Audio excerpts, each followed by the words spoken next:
My name is Nicole, and for the longest time my identity was defined by a single quiet role. I was my family's historian. It sounds quaint, doesn't it? Like something a character in a black and white movie would do. But for me it was a calling. While my cousins saw our ancestral home, Blackwood Manor, as a crumbling liability, I saw it as a living chronicle of our past. I had spent my life preserving its stories, its secrets, its very soul. They, on the other hand, had spent the last year planning how to sell it to the highest bidder, a developer who would tear it down and replace it with characterless high-gloss condos. Tonight was their final victory lap, a lavish gala held within the very walls they were about to betray. And in a final petty gesture of their contempt, they had seated me at a tiny wobbly table right next to the service entrance. My cousin Marcus, the ringleader of this whole affair, had leaned in with a slick smile and whispered, "Perfect spot for you, Nikki. You can guard the old relics one last time." He thought it was a joke. He had no idea how right he was. He had no idea that tucked inside my simple clutch bag lying next to my phone and a tube of lipstick was a relic of its own. It was a single fragile piece of paper, a forgotten codicil unearthed from the original deed after months of searching. And that paper, a legally binding promise from our great-great-grandfather, was about to make me the sole trustee of the entire estate. As the auctioneer prepared to take the stage and shatter my world, I took a slow, deep breath. They thought they were closing a chapter. They had no idea I was about to rewrite the entire book. Before I tell you how a single forgotten piece of paper upended a multi-million-dollar deal and exposed decades of festering greed, I'd love to know where you're all watching from. I find it comforting to know where stories travel.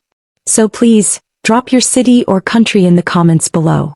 And if you've ever felt underestimated, overlooked, or dismissed by the very people who should have known you best, do me a favor and hit that like button, because this story is for every single one of us. And you'll definitely want to be subscribed, because you won't want to miss how this all unfolds. My love affair with Blackwood Manor began before I could even properly pronounce its name. I was a quiet, observant child, and my parents, both gone now for over a decade, had fostered that quiet nature. My father, a history professor with a poet's heart, saw the manor not as property but as a sanctuary. He was the one who first showed me how to listen to its language. The groan of the oak floorboards in the west wing wasn't decay. It was the house settling in for the night. The faint, sweet smell of beeswax, old paper, and dried lavender that clung to the air in the library wasn't the smell of age. It was the house's memory, its unique perfume. While other kids were playing video games, I was tracing the faded lines of my ancestors' handwriting in leather-bound journals, my fingers smudging 100-year-old ink. I learned about my great-aunt Elspeth, who was a painter, and whose secret collection of stunning, melancholic landscapes I found wrapped in canvas in a forgotten corner of the attic. I learned about my grandfather, William, who had installed a secret compartment in the library's fireplace mantel to hide love letters from my grandmother during the war. Each discovery was a thread, and I was slowly, lovingly weaving them into a tapestry that only I seemed to see. My cousins, Marcus and Clara, saw only the fraying edges. They were the children of my father's older brother, Uncle Robert, a man whose ambition had long ago eclipsed his sentiment. Uncle Robert and my Aunt Eleanor had raised their children to see the world as a balance sheet.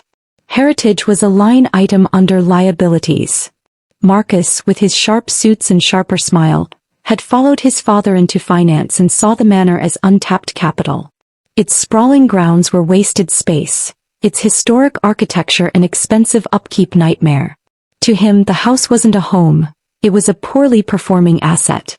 Clara, his younger sister, was a creature of social media and appearances. For her, the manor was a source of active embarrassment. It was drafty, creepy, and smelled like old people. She craved the sterile, minimalist aesthetic of modern wealth, and Blackwood Manor, with its rich, dark wood and beautifully imperfect character, was an affront to her sensibilities. The dynamic was set early on. I was the keeper of dusty, worthless things.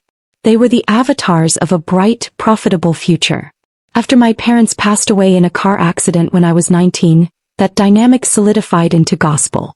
I was an orphan, a ward of the family's legacy, but not, it seemed, a stakeholder in its future. I was allowed to live in a small suite of rooms in the East Wing, a courtesy that felt more like being a live-in, unpaid curator of a museum no one wanted to visit. The final push began on a crisp autumn afternoon about 6 months before the gala. A family meeting had been called in the formal dining room, a room we hadn't used in years.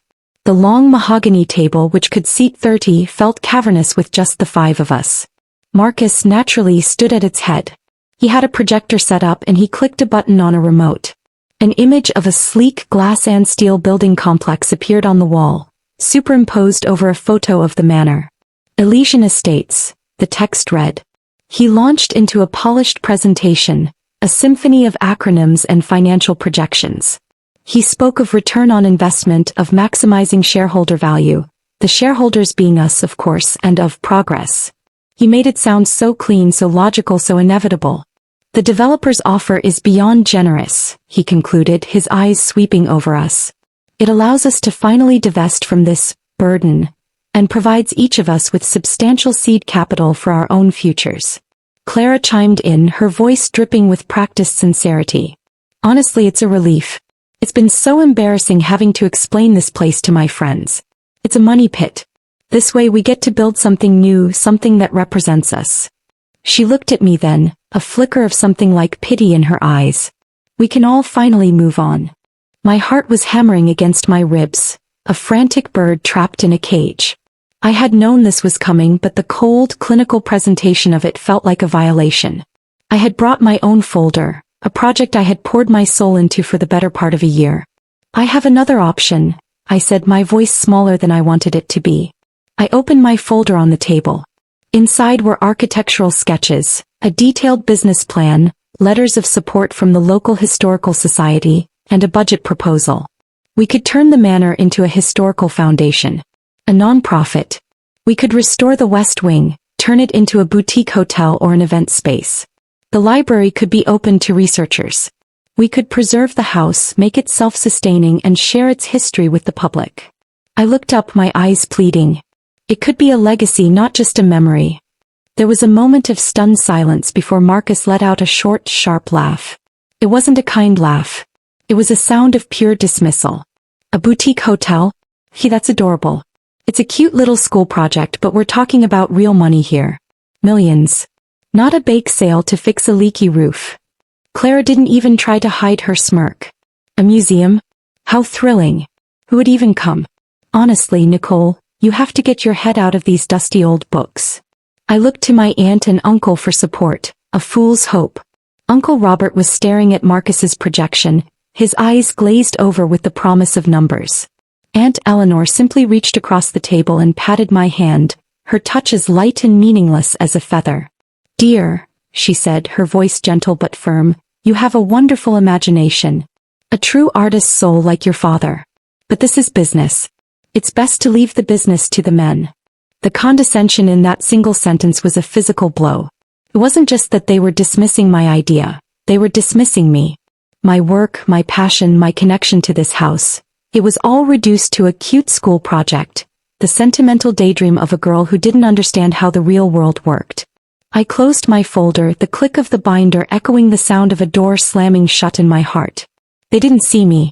They had never seen me. I was just another old relic to be cleared out with the rest of the clutter. The meeting ended with Marcus declaring the decision was made. They would accept the developer's offer. The contracts would be drawn up. The final farewell would be the gala. I sat there in silence, a ghost at their feast of progress, feeling the weight of every ancestor and every portrait on the wall staring down at me. They had won. Or so they thought. In the days following that disastrous family meeting, a heavy cloak of despair settled over me. I would walk the halls of Blackwood Manor, and every creak of the floorboards sounded like a sob, every shadow in a corner felt like a looming threat. The house had always been my sanctuary, but now it felt like a patient on its deathbed, and I was the helpless loved one watching the inevitable approach. My cousins treated the matter as closed. They spoke of the future in bright, loud voices, their conversations echoing with the things they would buy and the places they would go. My presence was an inconvenience, a morose reminder of the past they were so eager to bulldoze. I retreated into my work, my only solace. The attic and the library became my fortress. This wasn't some gentle hobby as Clara believed. It was a rigorous, academic pursuit. I was a trained archivist, a skill I'd honed in college as a way to formalize my love for my family's history. I wore white cotton gloves as I handled the fragile, spiderweb-thin paper of letters from the 1800s. I spent weeks digitizing hundreds of journals, the words of my ancestors appearing line by line on my laptop screen, a ghostly transmission from another time. I cross-referenced names and dates, building a family tree so detailed it included annotations about their personalities, their triumphs, their sorrows, all gleaned from their own words.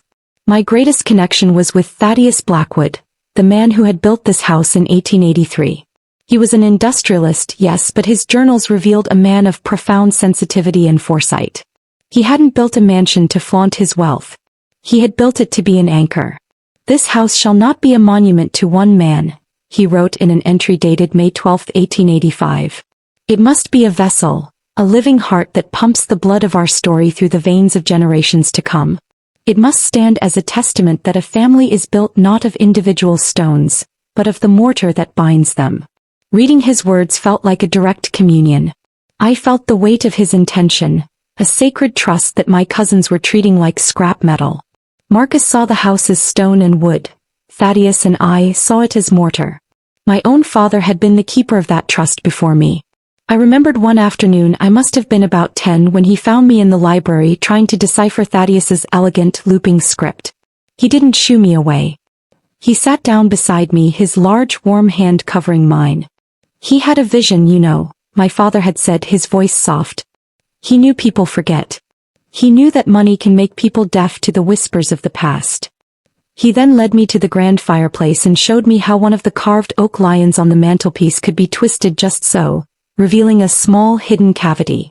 "This place remembers Nicky," he had whispered, his eyes twinkling. "It has secrets.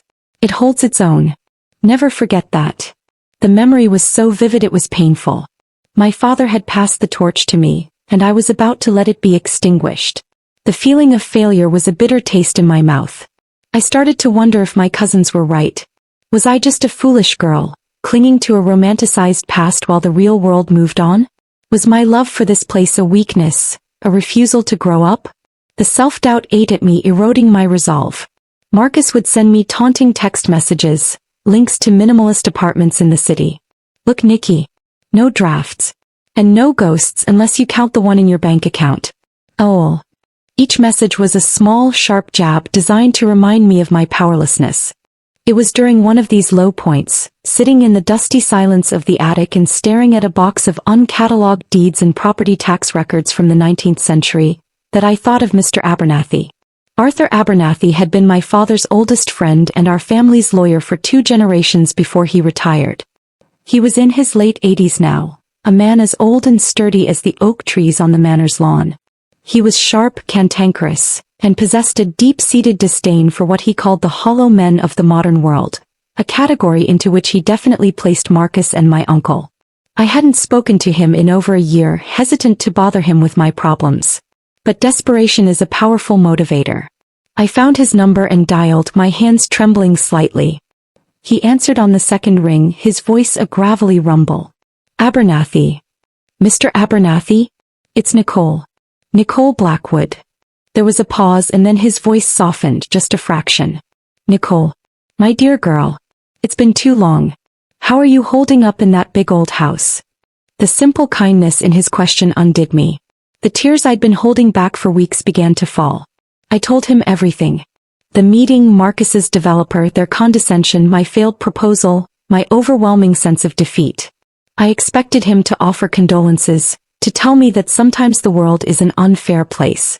Instead, he listened, a long silence on the other end of the line punctuated only by my quiet sobs. When I finally finished, he cleared his throat. "Your father," he said, his voice firm, "would be immensely proud of you. He knew you were the one who truly understood. He used to say, 'Nicole has the old blood in her. She hears the music of the place.'" Hearing my father's words, even secondhand, was like a balm on a burn. "But what can I do?" I whispered. "They have the votes. They're the majority shareholders. It's over." "It's not over until the fat lady sings, and from what I recall, your Aunt Eleanor is a terrible singer," he grumbled, and I let out a watery chuckle. "Now listen to me, Nicole. Greed makes men sloppy. Your uncle and his boy, they see a number. They aren't looking at the history of the transaction. They're looking at the end result. He paused. I want you to go back. Not to the recent paperwork. Not to the wills from your grandfather or your father. I want you to find the original deed transfer. The one from Thaddeus himself. In my experience, men like Thaddeus Blackwood, men who build legacies, often don't trust the future. They build fail-safes. Look for addendums, attachments, riders. Look for a codicil. They used to attach personal stipulations back then, things written in plain, heartfelt language that our modern, jargon-filled contracts have forgotten how to do. Find it. It may be nothing. But it may be everything. His words sliced through my fog of despair like a lighthouse beam. A codicil. A personal stipulation. It was a long shot, a crazy, desperate hope. But it was a direction. It was a thread. My father's words came back to me. Asterisk, this place remembers. It has secrets. It holds its own. Asterisk, I thanked Mr. Abernathy, my voice filled with the renewed energy he had gifted me. The hunt was not over. It had just begun.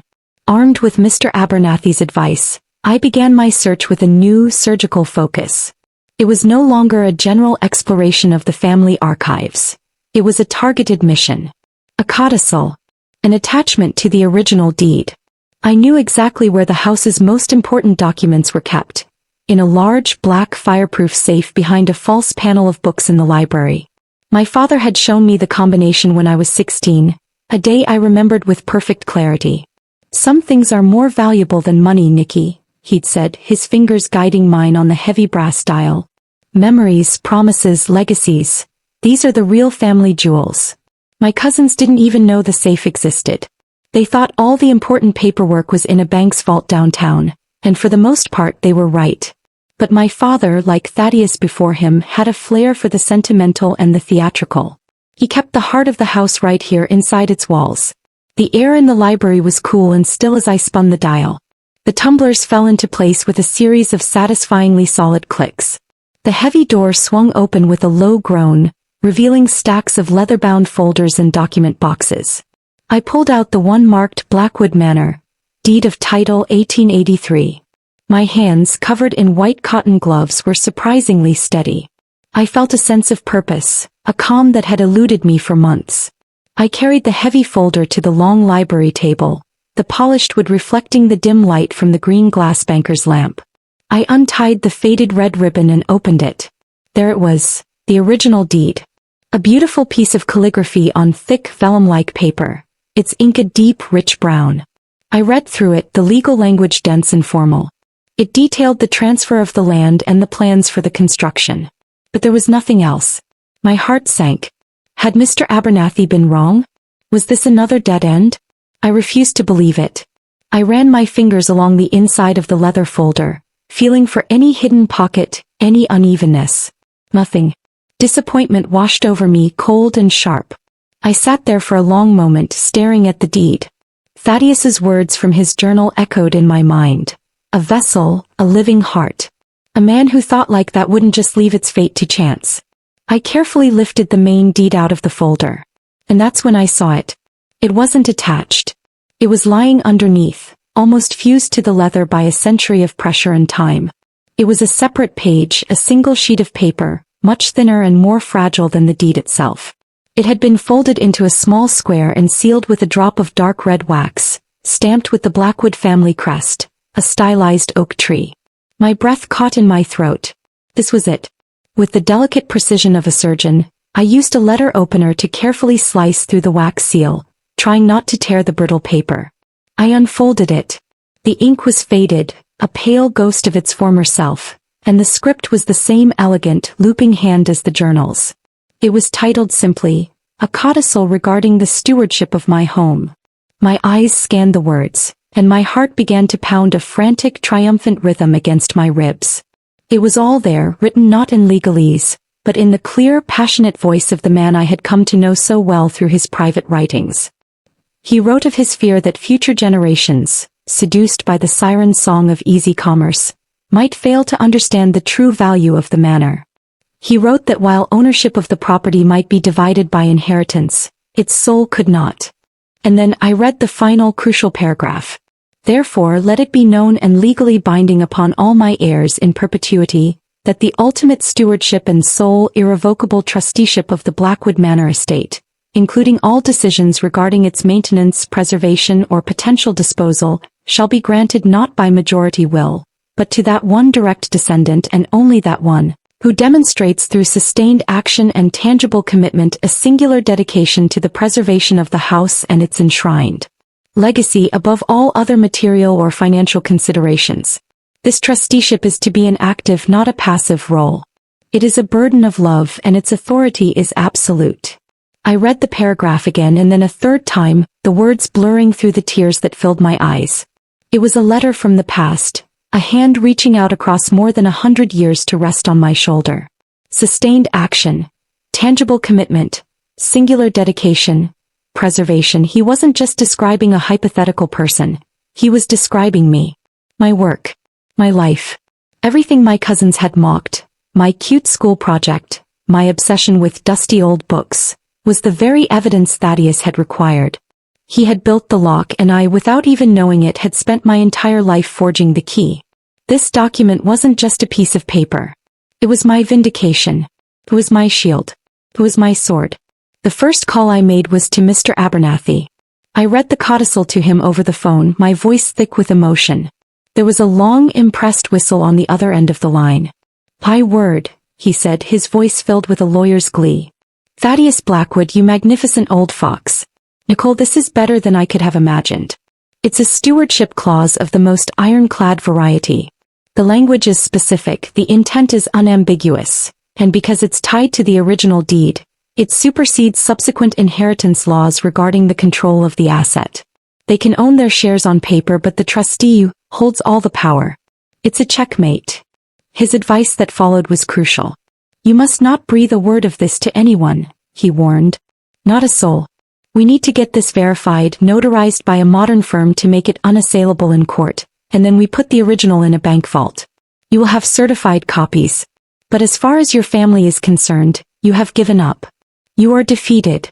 Let them build their stage, let them invite their audience, let them climb as high as their arrogance will take them. The prouder they are, the more spectacular the fall will be. Let them walk right into the trap they've set for themselves." Playing the part of the defeated was one of the hardest things I've ever had to do. The weeks leading up to the gala were a masterclass in humiliation. Marcus and Clara were insufferable, swollen with their impending victory. They paraded through the house with interior designers and event planners, discussing the farewell gala, in loud, excited voices. The invitations they sent out were ostentatious, embossed in gold leaf, announcing a fond farewell to Blackwood Manor and the dawn of a new era. They treated me with a cloying, condescending pity that was far worse than their outright mockery. "Oh, Nikki," Clara would say, spotting me in the library, "still hiding in here? You should really try to get out more before. Well, you know." They tasked me with helping, which was their code for giving me the most menial, soul-crushing jobs. I polished silver that had been in our family for 200 years, my reflection distorted and sad in the gleaming surface. I packed away small, priceless heirlooms into boxes, labeling them for storage, each one feeling like a betrayal of my promise to my father. I did it all with a quiet, serene compliance. I nodded, I smiled faintly, I said, "Of course." My meekness seemed to feed their superiority, but every so often, I would catch Clara looking at me with a flicker of confusion, a momentary unease. My complete lack of fight was not what she expected. It was unnatural. The final, calculated cruelty came a week before the event. Clara found me in the garden holding a seating chart. "Nikki, darling, I wanted to show you where we've put you," she chirped, her tone sickly sweet. She pointed to a tiny circle on the diagram, tucked away in a corner of the grand ballroom map. "It's a lovely little table right here by the service entrance. We just thought since you're so good with all the old things you could, you know," she leaned in and winked, her perfume cloying, "guard the relics one last time for us. Make sure none of the waitstaff makes off with the spoons." The insult was so perfectly crafted, so profoundly demeaning that I almost broke. But I thought of Mr. Abernathy's words. I thought of Thaddeus. I looked at her and a genuine calm smile spread across my face. "That's very thoughtful of you, Clara," I said, my voice even. "I'd be happy to. Someone needs to watch over what's important." For a second my serenity seemed to throw her. She stared at me, her smile faltering, before she tossed her hair and flounced away, dismissing my strange reaction as the final pathetic acceptance of my place. The night of the gala arrived, a storm cloud dressed in silks and jewels. The house I loved was almost unrecognizable. Garish purple and blue uplighting distorted the warm wood of the paneling, making it look cold and bruised. A string quartet was gamely trying to play over a thumping bass beat from a DJ setting up in the corner. Champagne fountains bubbled aggressively on tables that had once held family photo albums. It was a desecration, a loud, vulgar party being thrown on a grave. I saw Marcus glad-handing a man with slicked-back hair and a suit that screamed expensive. This had to be Mr. Sterling, the developer. He was laughing, a sound that grated on my nerves. I was wearing a simple dark blue velvet dress. It was elegant and timeless, but in a room full of sequins and designer labels, I was practically invisible. I made my way to my designated table, the wobbly little outpost by the swinging doors of the kitchen. From my vantage point I could see the whole spectacle. I saw my Uncle Robert looking puffed up and proud. I saw Aunt Eleanor, preening under the compliments of her friends. And I saw Marcus and Clara, gliding through the crowd like royalty, the conquering heroes of their own shallow story. People I had known my whole life, friends of my parents, looked at me with pitying glances before quickly looking away, not wanting to be associated with the losing side. I felt the sting of it, but it was a distant pain now, dulled by the secret I held. I sat there, nursing a single glass of water, feeling like a ghost. But I was a ghost with a purpose. I placed my clutch on the table, the weight of the certified copy of the codicil inside it a solid, comforting presence. All I had to do was wait for the perfect moment. The auction was about to begin. The polite chatter of the room died down as Marcus, beaming, stepped onto the makeshift stage at the front of the grand ballroom. A single spotlight hit him and he basked in it for a moment, a self-satisfied smirk playing on his lips. He tapped the microphone, the sound echoing slightly. "Friends, family," he began, his voice smooth and practiced, the voice of a man who believed every word he was about to say. "Welcome. Thank you all for being here tonight to celebrate a transition. A new chapter." He gestured around the room, a grand, sweeping motion. "For over a century Blackwood Manor has stood on this hill. It has served our family, and it has been a great responsibility. A great burden in many ways." I felt a muscle twitch in my jaw. Burden. He was calling Thaddeus's dream a burden. "But the future," he continued, his voice rising with theatrical enthusiasm, "is not about being anchored to the past. It's about having the courage to build something new. It's about unlocking the potential that lies dormant in our heritage." He used the word heritage as if it meant a stock portfolio. "Tonight we are not saying goodbye. We are saying thank you, and we are moving forward. We are honoring our family's legacy by ensuring its future prosperity." He didn't mention history or memory or love. He spoke only of capital and opportunity. He gave a slick, charming nod to Mr. Sterling, the developer, who was standing near the front, looking smug. "I want to thank everyone for coming to celebrate this bold new chapter with us. And now, without further ado, I'd like to welcome to the stage the man who is going to help us turn the page, our esteemed auctioneer, Mr. Gable." There was a round of enthusiastic applause, led by Clara and my aunt. Mr. Gable, a man with a booming voice and a rapid-fire delivery, took the stage, rubbing his hands together. He launched into his hype speech, his words a torrent of superlatives. "Ladies and gentlemen, what we have here tonight is more than a property, it is a legacy in waiting. A premier parcel of land in the most sought-after county in the state. An unparalleled opportunity to acquire a piece of history and build a modern marvel in its place." From my lonely table I watched the performance, a cold calm settling deep in my bones. It was all so hollow, so utterly devoid of the truth of the place. The bidding began with an ostentatious opening offer from Mr. Sterling, just as Marcus had planned. A few other people in the crowd, who I suspected were plants to create the illusion of a competitive auction, chimed in with smaller bids. The numbers climbed higher and higher. 5 million. 6. 7. With each new number, Clara would let out a little squeal of delight, clutching Marcus's arm. Uncle Robert's face was flushed with excitement. They were exchanging triumphant, knowing glances, so lost in their victory that they had completely forgotten I even existed. The developer made a final decisive bid of $8.5 million. A gasp went through the room. Mr. Gable's voice boomed. $8.5 million. Do I hear 9? No. $8.5 million then. A spectacular price for a spectacular future. He lifted his wooden gavel, his eyes scanning the room one last time. My heart was a steady, slow drum. Not yet, I told myself. Wait for it, I wanted them to taste it. I wanted them to feel the victory on their tongues before I turned it to ash. Going once, he called out, the sound sharp and final. Marcus's smile was so wide it looked painful. Claire was practically vibrating with joy. Going twice. The gavel was at the apex of its arc, poised to strike the podium and seal the fate of my home. In that sliver of silence just before the final word, I stood up. My chair scraped against the floor, a jarring, ugly sound in the expectant hush. I said one word. Stop. My voice wasn't a shout. It was quiet, but it was clear and cold and carried the weight of absolute authority. It sliced through the ballroom's atmosphere like a shard of ice. Every head in the room turned. 100 pairs of eyes, 100 confused faces, all staring at me, the girl in the simple blue dress at the wobbly table by the kitchen doors.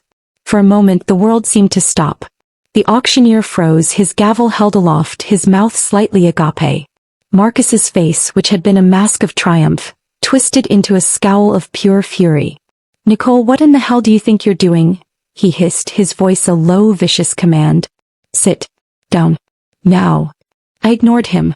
I ignored the whispers that erupted like wildfire through the crowd. I ignored Clara's horrified gasp and my aunt's look of bewildered dismay. I placed my napkin on the table, picked up my clutch and began to walk toward the stage. Each step was deliberate, measured. The sea of fancy dresses and expensive suits parted for me as if I were a leper. I could feel their stares, feel their judgment and their confusion. But for the first time in my life I didn't care. I felt a strange lightness, a sense of profound and unshakable rightness. I was no longer a ghost. I was an avenger. As I reached the stage, the auctioneer looked at me, then at Marcus, utterly baffled. I walked right up to the podium and gently took the microphone from his unresisting hand. I turned to face the crowd, my eyes scanning the room until they found Marcus. I held his gaze. My apologies for the interruption, I said, my voice steady and amplified now, filling every corner of the room. My name is Nicole Blackwood. My cousin Marcus gave a very moving speech about the future. But he seems to have forgotten a very important lesson that this house teaches us. The past is never truly past. In fact, sometimes it has a binding vote. I opened my clutch and took out the folded, certified copy of the codicil. I held it up for all to see. This, I announced, is a legally binding codicil to the original deed of this estate. It was written and signed by our great-great-grandfather, Thaddeus Blackwood, the man who built this house. Its authenticity and legal supremacy have been verified and affirmed by the firm of Abernathy and Sons, and it has been filed with the state registrar. A wave of murmurs rippled through the audience. I saw Mr. Sterling, the developer, take a step forward, his brow furrowed in confusion. Marcus was staring at the paper in my hand as if it were a snake. His face had gone from red with anger to a ghastly waxy white. I let my gaze sweep from him to Mr. Sterling, and then to the rest of my family, who were frozen in a tableau of disbelief. Thaddeus Blackwood, in his wisdom, feared that his descendants might one day value money more than memory. So he added a stipulation. A fail-safe. I paused, letting the silence hang in the air, thick and heavy. The codicil states, and I quote, that ultimate stewardship and sole irrevocable trusteeship of the Blackwood Manor estate shall be granted to that one direct descendant who demonstrates through sustained action and tangible commitment a singular dedication to the preservation of the house and its enshrined legacy, above all other material or financial considerations. I lowered the paper and looked directly at Marcus, my voice dropping but losing none of its steel. For the last 15 years I have been the family historian. I have catalogued every book, digitized every journal, and preserved every artifact within these walls. I have dedicated my life to this house's legacy.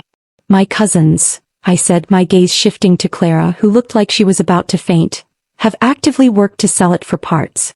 Therefore, by the legally binding will of the man who built this house, the position of sole trustee falls to me. I turned my attention back to the entire stunned room. And as the sole trustee of Blackwood Manor, I can tell you this. This auction is a farce. It is null and void. The sale is cancelled. I gave a small cold smile. This house is not for sale.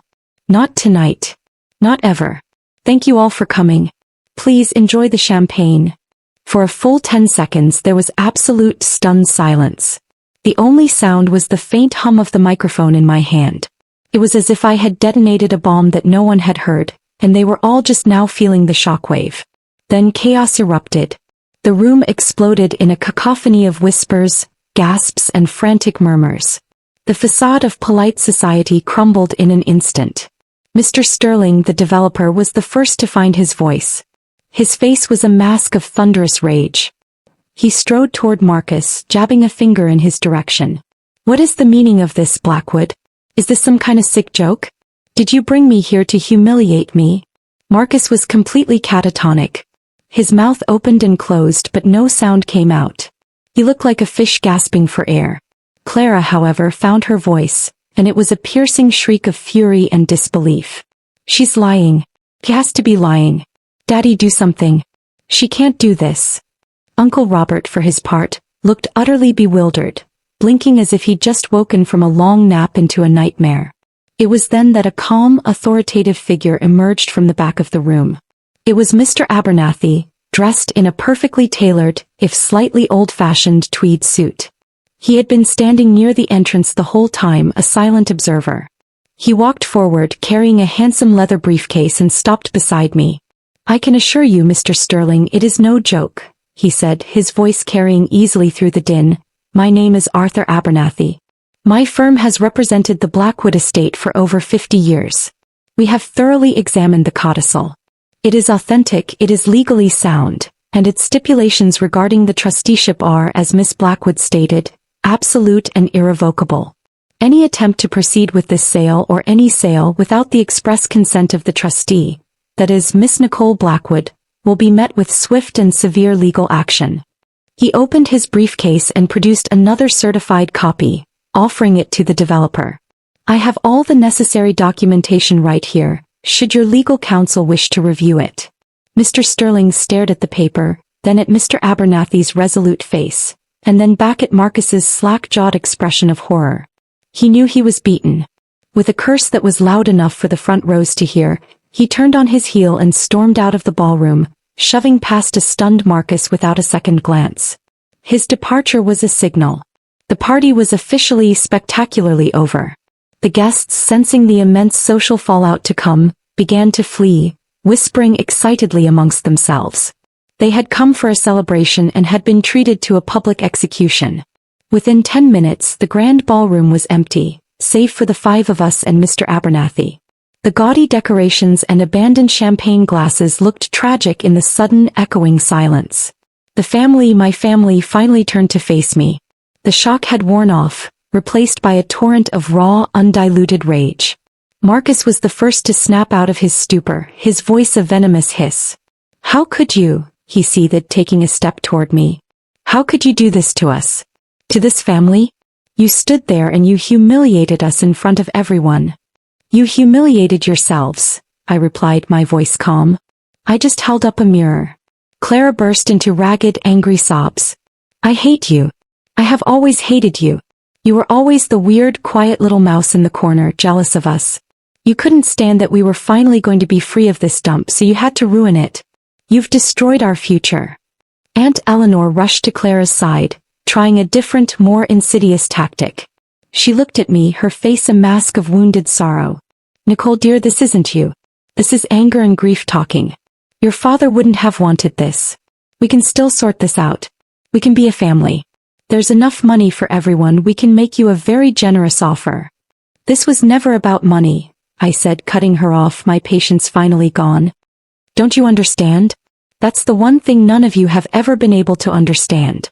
This was about respect. Respect for this house, respect for the man who built it, and respect for me. You offered none, so you get none. I looked at each of them in turn, my gaze unflinching. The codicil is clear. I am the trustee. My authority is absolute. This is my house now. My responsibility. And my first act as trustee is to ask you to leave." The words hung in the air, cold and final. They stared at me, truly seeing me for the first time, not as the pathetic little cousin, but as an implacable stranger who held all the power. Without another word, they turned and walked away, a broken, defeated procession leaving a trail of shattered pride in their wake. I stood there with Mr. Abernathy in the silent, cavernous hall. The adrenaline began to fade, replaced by a profound, bone-deep exhaustion. He simply came over and placed a gentle hand on my shoulder. "Thaddeus would be proud," he said quietly. "And so would your father." I finally allowed myself a small, trembling smile. The battle was over. The real work was just beginning,